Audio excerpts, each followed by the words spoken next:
नमस्कार दोस्तों, Rathore science class में आपका स्वागत है। मैं विनीत राठौर आज आपके लिए यूपी टेट से संबंधित प्रैक्टिस सेट लाया हूं और आपका यह पहला प्रैक्टिस सेट है जिसमें आपको यहां पे पांचों भाग आपको देखने को मिलेंगे दोस्तों। और पांचों भाग में आपको जानते हैं कौन कौन सा है। पहला तो आपका हो जाएगा बाल मनोविज्ञान, दूसरा आपका हो जाएगा इसमें सामान्य, दूसरा हो जाएगा आपका सामान्य हिंदी या हिंदी हो जाएगा। तीसरा है आपका यहाँ अंग्रेजी, तीसरा हो जाएगा दोस्तों क्या, अंग्रेजी हो जाएगा। चौथा हो जाएगा मैथ और पांचवा हो जाएगा एनवायरमेंटल साइंस। पांचों भाग के प्रैक्टिस सेट, पांचों भाग को मिलाकर एक प्रैक्टिस सेट बनाया गया है और यह प्रैक्टिस सेट आपके लिए इम्पोर्टेंट होने वाला है। तो वीडियो अच्छा लगे तो लाइक शेयर सब्सक्राइब जरूर करें और वीडियो पूरा देखें जिससे आपका एक प्रैक्टिस सेट कंप्लीट हो सके। तो चलिए दोस्तों शुरू करते हैं। पहला क्वेश्चन बाल मनोविज्ञान से पहला पार्ट, खिलौनों की आयु कहा जाता है, अर्थात बालकों के किस आयु को, किस वर्ष को या किस आयु को खिलौने की आयु कहा जाता है। तो इसका उत्तर हो जाएगा दोस्तों पूर्व बाल्यावस्था। देखिए पूर्व बाल्यावस्था मतलब बालक, जो बाल्यावस्था होता है वो 2 से 5 वर्ष तक का होता है। 2 से 5 वर्ष में जो शुरुआत के 2 वर्ष और 2.5 वर्ष होते हैं दोस्तों, तो इसमें बालक खिलौनों के प्रति ज़्यादा आकर्षित होता है क्योंकि खिलौने रंग बिरंगे तरह तरह के होते हैं, तो उसको लगता है ये नई सारी चीज़ें है, उसको और एक्सप्लोर करना है। तो खिलौने की आयु क्या हो जाएगा, पूर्व बाल्यावस्था। दूसरा क्वेश्चन होगा दोस्तों कि निम्न में से कौन सी पूर्व बाल्यावस्था की विशेषता नहीं है। इसमें पूछ रहे कौन सी बाल्यावस्था की विशेषता नहीं है।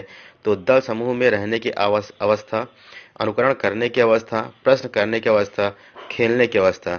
तो पूर्व बाल्यावस्था जो होती है दोस्तों उसमें खेलने की अवस्था नहीं होती क्योंकि पूर्व बाल्यावस्था में बालक ठीक से चल फिर नहीं पाता है और अपने में ही व्यस्त रहता है। तो यहाँ पर राइट आंसर आपको हो जाएगा दूसरे का नंबर डी हो जाएगा। तीसरे क्वेश्चन पे चलेंगे हम लोग। उत्तर बाल्यावस्था में बालक भौतिक वस्तुओं की किस आवश्यक तत्व में परिवर्तन समझने लगता है। उत्तर बाल्यावस्था की बात कर रहा है दोस्तों, तो यहाँ आपका सही आंसर क्या होना चाहिए, द्रव्यमान। देखिए उत्तर बाल्यावस्था में द्रव्यमान के बारे में उसको थोड़ा बहुत पता चलता है, कौन सी वस्तु भारी कौन सी नहीं भारी है। द्रव्यमान और संख्या ये दोनों पता चलता है। समझने परिवर्तन जो समझेगा वो द्रव्यमान, संख्या और क्षेत्र, इन तीनों में परिवर्तन समझने लगता है। तो यहाँ राइट आंसर होगा ऑप्शन नंबर डी हो जाएगा। नेक्स्ट क्वेश्चन है विकास का अर्थ है। तो विकास का देखिए क्या अर्थ होता है, परिवर्तनों की उत्तरोत्तर श्रृंखला, अभिप्रेरणा के फलस्वरूप होने वाले परिवर्तनों की उत्तरोत्तर श्रृंखला, अभिप्रेरणा एवं अनुभव के फलस्वरूप होने वाले परिवर्तनों की उत्तरोत्तर श्रृंखला और परिपक्वता एवं अनुभव के फलस्वरूप होने वाले परिवर्तनों की श्रृंखला को ही क्या कहा जाता है, विकास कहा जाता है। तो यहाँ राइट आंसर होगा आपका नंबर डी हो जाएगा। नेक्स्ट क्वेश्चन है विकास के संदर्भ में निम्न में से कौन सा कथन सत्य नहीं है, कौन सा कथन असत्य है पूछ रहा है। तो यहाँ पे देखिए विकास की प्रत्येक अवस्था अपने खतरे में है। विकास उकसाने अथवा बढ़ावा देने से नहीं होता। देखिए विकास बढ़ावा देने से नहीं होता है, ये आपका क्या है, सत्य नहीं है। ठीक है, ये क्या है, सत्य नहीं है। और पूछा क्या है, सत्य ही नहीं पूछा। तो राइट आंसर होगा ऑप्शन नंबर पांचवें का बी हो जाएगा। नेक्स्ट क्वेश्चन है निम्न में से कौन सा विकासात्मक कार्य उत्तर बाल्यावस्था के उपयुक्त नहीं है।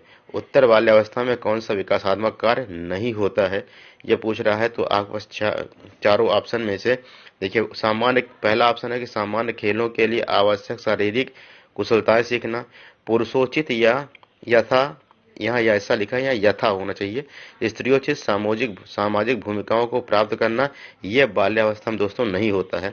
बाकी आप वैयक्तिक आत्मनिर्भरता प्राप्त करना, ये भी बाल्यावस्था में हो जाता है कि वो खुद खेलना शुरू करता है और अपने सामान को अपने पास रखता है, अपने हम उम्र बालकों के साथ रहना सीख जाता है, ये बाल्यावस्था में होता है। पर आपका राइट आंसर होगा ऑप्शन नंबर बी, ये पुरुषोचित या स्त्रियोचित सामाजिक भूमिका प्राप्त नहीं कर पाता है बालक, उसे उसके बारे में ज्यादा जानकारी नहीं होती है। क्वेश्चन नंबर नेक्स्ट है सामान्य परिपक्वन से पहले प्रशिक्षित करना प्रायः, सामान्य परिपक्वन से पहले अगर किसी को प्रशिक्षित करते हैं तो क्या होने लगता है कि सामान्य कौशलों के निष्पादन के संदर्भ में बहुत लाभकारी होता है, कुल मिलाकर हानिकारक होता है, दीर्घकालिक दृष्टि से लाभकारी होता है। लाभकारी हो या हानिकारक यह इस पर निर्भर करता है कि प्रशिक्षण में किस प्रकार की विधि का प्रयोग किया गया है। तो दोस्तों सातवें का राइट आंसर होगा ऑप्शन नंबर डी हो जाएगा, ये आपका सही होगा क्योंकि प्रशिक्षित करने से पहले यह डिपेंड करता है कि जो प्रशिक्षण वो किस प्रकार का विधि का प्रयोग किया गया उसमें और किस प्रकार प्रशिक्षण दिया गया है। प्रश्न संख्या 8 है कि 5 वर्ष का राजू अपनी खिड़की के बाहर तूफान को देखता है। बिजली चमकती है और पकड़ने और कड़कने की आवाज आती है। राजू शोर सुनकर उछलता है। बार बार यह घटना होती है। फिर कुछ देर शांति के पश्चात बिजली कड़कती है। राजू बिजली की गर्जना सुनकर उछलता है। राजू का उछलना सीखने के किस सिद्धांत का उदाहरण है? अर्थात जितनी बार भी राजू बिजली के कड़कड़ाहट सुनता है उतनी बार वो क्या करता है? उछलता है। तो एक तरह से क्या हो जाएगा आपका? ये शास्त्रीय अनुबंधन कहलाएगा। क्या कहलाएगा दोस्तों? शास्त्रीय अनुबंधन। क्योंकि क्रिया प्रसूत अनुबंधन में उसको पहले वो जानकारी प्राप्त करेगा, फिर समझेगा। प्रयत्न एवं भूल में क्या होता है? ये ट्रायल एंड एरर ये नहीं हो सकता, क्योंकि उसमें उसको कोई प्रयत्न नहीं करना पड़ रहा है कि वो अपने तरफ से कुछ करे तो बिजली चमके। तो 8वें का राइट आंसर ए हो जाएगा। क्वेश्चन नंबर 9वां है कि सकारात्मक दंड का निम्न में से कौन सा उदाहरण है? जो सकारात्मक दंड का उदाहरण इसमें कौन सा होगा? मित्रों के साथ दोहरा उपहास, मित्रों के साथ समय बर्बाद करना, मीन मेख निकालना बंद करना, इनमें से सभी। तो राइट आंसर आपका होना जाएगा मित्रों के द्वारा उपहास। क्या हो जाएगा दोस्तों? ये सकारात्मक दंड होता है, क्योंकि जब मित्र किसी भी बात को लेकर उसका उपहास करते हैं तो उसे लगता है कि मुझे उस चीज में सुधार करनी चाहिए, जिससे कि दोबारा हमारे मित्र हमारा उपहास ना कर सके।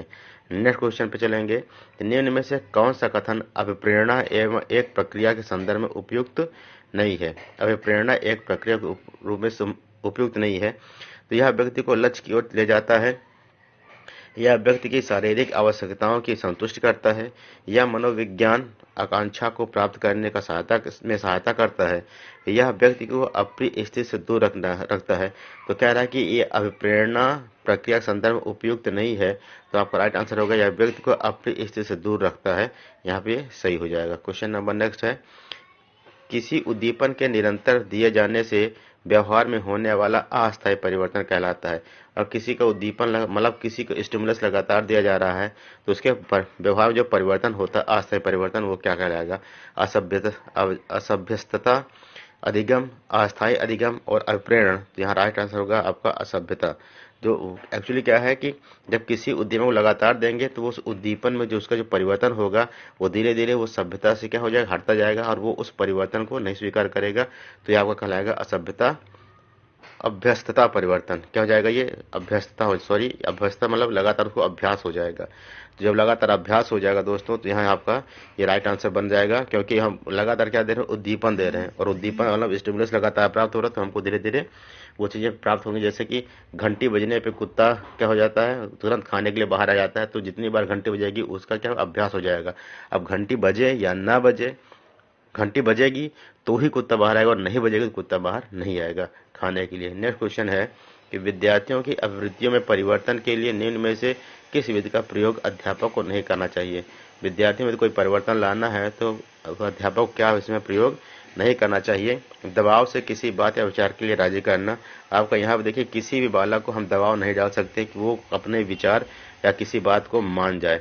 उसको समझाने के लिए हमें क्या करना पड़ेगा? बात को मनवाने के लिए उसे समझाना पड़ेगा, पर उसे दबाव नहीं डाल सकते, क्योंकि हर बालक शिक्षा प्राप्त करने के लिए स्वतंत्र होता है। क्वेश्चन नंबर नेक्स्ट है, उपलब्धि अभिप्रेरक के संबंध में निम्न में से कौन सा कथन सही है? उपलब्धि अभिप्रेरक के संबंध में कौन सा कथन सही है? तो हो जाएगा उपलब्धि अभिप्रेरक जीवित रहने के लिए आवश्यक है। यदि व्यक्तिगत क्षमताओं की संतुष्टि महत्वपूर्ण है तो उपलब्धि अभिप्रेरक को विकास प्रेरक कहा जा सकता है। थर्ड ऑप्शन है, यदि व्यक्तियों के मध्य प्रतियोगिता पर बल है तो उपलब्धि अभिप्रेरक को सामाजिक अभिप्रेरक कहा जा सकता है। इनमें से सभी। तो देखिए, उपलब्धि अभिप्रेरक हो जाएगा, इनमें से सभी हो जाएगा, क्योंकि ये सभी चीजें क्या है? कहीं न कहीं क्रिया प्रसूत से आपको संबंधित है और स्टिमुलस रिस्पॉन्स से संबंधित है। नेक्स्ट क्वेश्चन पे चलेंगे हम लोग। क्वेश्चन नंबर नेक्स्ट है कि 6 से 10 वर्ष की अवस्था में बालक रुचि लेना प्रारंभ कर देता है। धर्म में, मानव शरीर में, यौन संबंधों में, विद्यालय में। तो आपका 14 का राइट आंसर होगा ऑप्शन नंबर डी, विद्यालय में। बालक क्या करता है? 6 वर्ष से लेकर 10 वर्ष तक विद्यालय को स्कूल में क्या होने लगता है? इंजॉयमेंट होने लगता है, इंजॉय करने लगता है स्कूल जाने के लिए, और वो उसमें क्या हो, उसकी इंटरेस्ट बढ़ जाता है, तो विद्यालय लगातार जाने सीख जाता है। क्वेश्चन नंबर नेक्स्ट है, कौन सिद्धांत व्यक्त करता है कि मानव मस्तिष्क एक बर्फ की बड़ी चट्टान के समान है जो अधिकांशतः छिपी रहती है एवं उसमें चेतन के 3 स्तर होते हैं? यह वाक्य जो है ये किसको बताता है? गुण सिद्धांत को, प्रकाश सिद्धांत को, मनोविश्लेषणात्मक सिद्धांत को और व्यवहारवाद सिद्धांत को। तो दोस्तों इसका राइट आंसर होगा मनोविश्लेषणात्मक सिद्धांत को यह बताने की बात कर रहा है। क्वेश्चन नंबर नेक्स्ट है, कुछ लोगों का कहना है कि जब बालकों को गुस्सा आता है तो वे खेलने के लिए चले जाते हैं और जब तक पहले से अच्छा महसूस नहीं करते उनके व्यवहार में निम्न में से कौन प्रतिरक्षा तंत्र परिलक्षित होता है? अर्थात जब तक व्यवहार उनका समान नहीं होता तो उस समान न होने के दौरान उनमें जो प्रतिरक्षा तंत्र जो परिलक्षित होता है वो कौन सा है? प्रक्षेपण है, विस्थापन है, प्रतिक्रिया निर्माण और उदात्तीकरण। तो यहाँ राइट आंसर होगा आपका विस्थापन हो जाएगा। क्यों? क्योंकि पहले जो व्यक्ति था वो पहले बालक किया था यहाँ पे गुस्से में था और गुस्से के बाद जब उसके दिमाग में उसके मन में उससे अच्छी विचार उससे अच्छी बातें नहीं आएंगी, जब तक इस गुस्से वाले मूड का जब तक स्थान दूसरा नहीं लेगा, प्रतिस्थापित उसे कोई नहीं करेगा, तब तक वो अच्छा महसूस नहीं करेगा। तो यहाँ क्या हो जाएगा? प्रतिस्थापन, यहाँ हो जाएगा विस्थापन हो जाएगा दोस्तों। राइट आंसर आपका। क्वेश्चन नंबर 17 है, समायोजन से तात्पर्य एवं स्वयं का विभिन्न परिस्थितियों में अनुकूल करना है ताकि संतुष्ट किया जा सके। समायोजन का मतलब होता है कि विभिन्न परिस्थितियों में स्वयं को अनुकूलित करना जिससे संतुष्ट किया जा सके। किसको? दूसरों को, प्रेरकों को, उद्देश्यों को और आवश्यकताओं को। तो 17 का राइट आंसर क्या होना चाहिए आपका? ऑप्शन नंबर डी, आवश्यकताओं को। हम तभी अपने आप को मॉडिफाइड अथवा एडॉप्टेड करते हैं, अनुकूलित करते हैं, जब हमारी आवश्यकताओं की पूर्ति होती है या आवश्यकताओं को हम लोग संतुष्ट कर सकते हैं। क्वेश्चन नंबर नेक्स्ट है कि निम्न में से कौन सा व्यवहार भावनात्मक बाधा को प्रदर्शित नहीं करता है? इसमें कौन सा व्यवहार है जो भावनात्मक बाधा को प्रदर्शित नहीं करेगा? तो बाल अपराध है, कमजोरों को डराने वाला, भगोड़ापन और स्वालीनता। तो क्वेश्चन नंबर 18 का राइट आंसर होगा ऑप्शन नंबर डी, स्वालीनता। क्या हो जाता है? वो किसी और को किसी भी प्रकार की बाधा को प्रदर्शित नहीं करता है। क्वेश्चन नंबर नेक्स्ट दोस्तों, निःशक्तता बालकों की शिक्षा के लिए प्रावधान किया जा सकता है। निःशक्तता मतलब होता है कि ऐसे बालक जो किसी न किसी एक अंग से या दो अंगों से विकलांग होते हैं, दिव्यांग होते हैं, उनके लिए शिक्षा का प्रावधान किया जा सकता है समावेशी शिक्षा द्वारा, मुख्य धारा में डालकर, समाकलन द्वारा, इनमें से कोई नहीं। तो आपका राइट आंसर होगा समावेशित शिक्षा के द्वारा। और समावेशित शिक्षा यह कहती है कि कैसा भी बालक हो उसे किसी भी जगह जाकर पढ़ने की स्वतंत्रता प्राप्त है। क्वेश्चन नंबर 20 में दोस्तों कि निम्न में से कौन सी मानसिक मंदता की विशेषता नहीं है? अर्थात इसमें कौन सी ऐसी विशेषता जो है जो मानसिक मंदता की नहीं है? तो बुद्ध लब्धि 25 से 70 का होना यह मानसिक क्या है? मंदता है। धीमी गति से सीखना एवं दैनिक जीवन की क्रियाओं को न कर पाना यह भी मानसिक मंदता हो जाती है दोस्तों। वातावरण के साथ अनुकूलन में कठिनाई यह भी आपकी मानसिक मंदता है। लेकिन अंतर वैयक्तिक संबंधों का कमजोर होना यह मानसिक मंदता नहीं है। ये अंतर वैयक्तिक संबंध जो होते हैं किसी में भी अच्छे हो सकते हैं, खराब हो सकते हैं। तो यहाँ का राइट आंसर होगा आपका 20 में का डी हो जाएगा। क्वेश्चन नंबर 21 है, विद्यार्थियों के अच्छे मानसिक स्वास्थ्य को बनाए रखने के लिए निम्न में से कौन सा तरीका अधिक महत्वपूर्ण है? तो यहाँ देखिए, सहशैक्षिक क्रियाओं का प्रावधान, अभिव्यक्ति की स्वतंत्रता, रुचियों की भिन्नता, अध्यापक की भूमिका एवं विद्यालय वातावरण। तो यहाँ पर राइट आंसर होगा ऑप्शन नंबर डी, अध्यापक की भूमिका एवं विद्यालय वातावरण वो किसी विद्यार्थी के अच्छे मानसिक स्वास्थ्य को बनाए रखने के लिए महत्वपूर्ण है। यदि विद्यालय का वातावरण गंदा होगा दोस्तों तो वह जो बालक होगा, बालक का जो मानसिक स्थिति होगा, मानसिक स्वास्थ्य होगा, वो अच्छा नहीं होगा। और अगर टीचर अच्छे नहीं होंगे तो उसे अच्छी तरह समझा नहीं पाएंगे। तो यहाँ पे आपका right answer option number D होना चाहिए। क्वेश्चन नंबर 22 है, कमजोर वर्ग के बालक से तात्पर्य है। ऐसा क्या तात्पर्य है कमजोर वर्ग के बालक का? कि ऐसे अभिभावकों के बालक जिनकी वार्षिक आयु कम है उसे हम कमजोर नहीं कह सकते, क्योंकि प्रत्येक बालक में समान बुद्धि होती है और समान कार्य करने की क्षमता होती है। ऐसे अभिभावक में बालक जो वंचित वर्ग से आते हैं ये भी क्या हो जाएगा? यहाँ पे कमजोर वर्ग के बालक नहीं कराएंगे। ऐसे अभिभावकों के बालक जो गरीबी रेखा के नीचे की सीमा से नीचे आते हैं ये भी क्या हो जाएगा? ये गलत हो जाएगा। ऐसे अभिभावकों के बालक जो सरकार द्वारा निर्धारित न्यूनतम सीमा की वार्षिक आय की सीमा से नीचे के वर्ग से आते हैं। तो यहाँ राइट आंसर आपका ऑप्शन नंबर डी हो जाएगा। क्वेश्चन नंबर 23 है, शिक्षा का अधिकार अधिनियम 2009 में निर्दिष्ट किया गया था कि कक्षा 6 से कक्षा 5 तक यदि प्रवेश दिए गए विद्यार्थियों की संख्या 200 से अधिक है तो विद्यार्थी अध्यापक आवश्यकता अनुपात होना चाहिए 3, 40, 45 और 50। जहाँ राइट आंसर होगा ऑप्शन नंबर बी हो जाना चाहिए 40। अध्यापक शिक्षक अनुपात कितना होना चाहिए? यदि 200 से अधिक है तो उनका अध्यापक शिक्षक अनुपात 40 से अधिक होना चाहिए। नेक्स्ट है क्रियात्मक अनुसंधान के संबंध में निम्न में से कौन सा कथन सही नहीं है। Question number 24।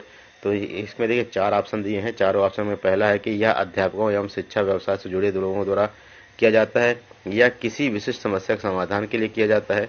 व्यापक स्तर पर निर्णय लेने के लिए सूचना संकलन का कार्य इसमें किया जाता है।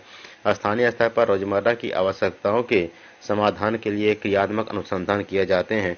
तो क्वेश्चन नंबर 24 का दोस्तों राइट आंसर होगा ऑप्शन नंबर सी हो जाएगा कि व्यापक स्तर पर निर्णय लेने के लिए सूचना संकलन का कार्य इसमें किया जाता है। क्वेश्चन नंबर 25 है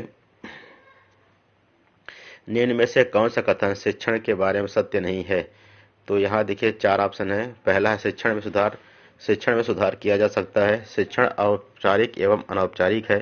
शिक्षण विज्ञान के साथ साथ कला भी है। शिक्षण अन्वेषण है। तो क्वेश्चन नंबर 25 का राइट आंसर होगा ऑप्शन नंबर डी, शिक्षण क्या है, एक अन्वेषण है। क्वेश्चन नंबर 26 है राष्ट्रीय पाठ्यचर्या रूपरेखा 2005 में गुणवत्ता आयाम शीर्ष के अंतर्गत अधिक महत्व दिया गया है। जो गुणवत्ता आयाम का शीर्ष है उसमें सबसे ज्यादा महत्व किसे दिया गया है। भौतिक संसाधनों को, शिक्षित एवं प्रेरित अध्यापकों को, बालकों के लिए ज्ञान के संदर्भ में संचरित अनुभव को, बालकों के लिए संचरित अनुभव को एवं पाठ्यक्रम को। तो क्वेश्चन नंबर 26 का राइट आंसर होगा ऑप्शन नंबर डी, ये हो जाएगा बालकों के लिए संचरित अनुभव एवं पाठ्यक्रम के सुधार को गुणवत्ता आयाम के अंतर्गत रखा गया है। क्वेश्चन नंबर 27 है राष्ट्रीय पाठ्यचर्या रूपरेखा 2005 में निम्न में से किस परीक्षा संबंधी सुधारों को सुझाया गया है। कक्षा 10 की परीक्षा ऐच्छिक होनी चाहिए। विद्यालय शिक्षा की विभिन्न अवस्थाओं पर राज्य स्तर की परीक्षा संचालन हो चाहिए। प्रतियोगी प्रवेश परीक्षाओं को ऐच्छिक बनाना चाहिए और इनमें से सभी। क्वेश्चन नंबर 27 का राइट आंसर होगा ऑप्शन नंबर ए, कक्षा 10 की परीक्षा ऐच्छिक होनी चाहिए। क्वेश्चन नंबर 28 है दोस्तों। क्वेश्चन नंबर 28 है कि दबाव को कम करने एवं परीक्षाओं में सफलता के लिए आवश्यक है। दबाव को कम करने के और परीक्षा में सफलता ज्यादा प्राप्त हो इसके लिए क्या आवश्यक है दोस्तों। तो यहाँ देखिए 4 ऑप्शन दिए हैं। कम अवधि की परीक्षाओं में अंतरण, विद्यालय शिक्षा के विभिन्न चरणों में परीक्षाओं का आयोजन, वार्षिक एवं अर्धवार्षिक परीक्षाएं, विभिन्न प्रवेश परीक्षाओं के लिए विभिन्न एजेंसियों की स्थापना। क्वेश्चन नंबर 28 का राइट आंसर होना चाहिए ऑप्शन नंबर ए, कम अवधि की परीक्षाओं में अंतरण। क्वेश्चन नंबर 29 है मूल्यांकन का उद्देश्य है बालकों को धीमी गति से सीखने वाले एवं प्रतिभाशाली बालकों के रूप में लेबल करना। जिन बालकों को उपचारात्मक शिक्षा की आवश्यकता है उनकी पहचान करना। अधिगम की कठिनाइयों व समस्या वाले क्षेत्रों का पता लगाना। उत्पादक जीवन जीने के लिए शिक्षा किस सीमा तक तैयार कर पाई है का पुष्टि पोषण प्रदान करना। क्वेश्चन नंबर 29 का right answer option number D होगा कि जब हम शिक्षा प्राप्त करते हैं तो उसका मतलब ये होगा कि हम कोई उत्पादन करते हैं तो उत्पादक जीवन जीने के लिए शिक्षा किस सीमा तक तैयार कर पाई है, ये है मूल्यांकन का मुख्य उद्देश्य। क्वेश्चन नंबर 30 दोस्तों और लास्ट क्वेश्चन है चाइल्ड साइकोलॉजी का कि प्राथमिक विद्यालयों में बालकों के लिए निम्न में से किसे बेहतर मानते हैं। वीडियो, अनुरूपण, प्रदर्शन, स्वयं के द्वारा किया गया अनुभव, इनमें से सभी। तो क्वेश्चन नंबर 30 का राइट आंसर होगा ऑप्शन नंबर सी, स्वयं के द्वारा किया गया अनुभव प्राथमिक विद्यालय में बालकों के लिए इसे बेहतर मानते हैं। क्वेश्चन यहाँ पर दोस्तों हमने चाइल्ड साइकोलॉजी के 30 क्वेश्चन को किया है। अब इसके बाद हम लोग बात करेंगे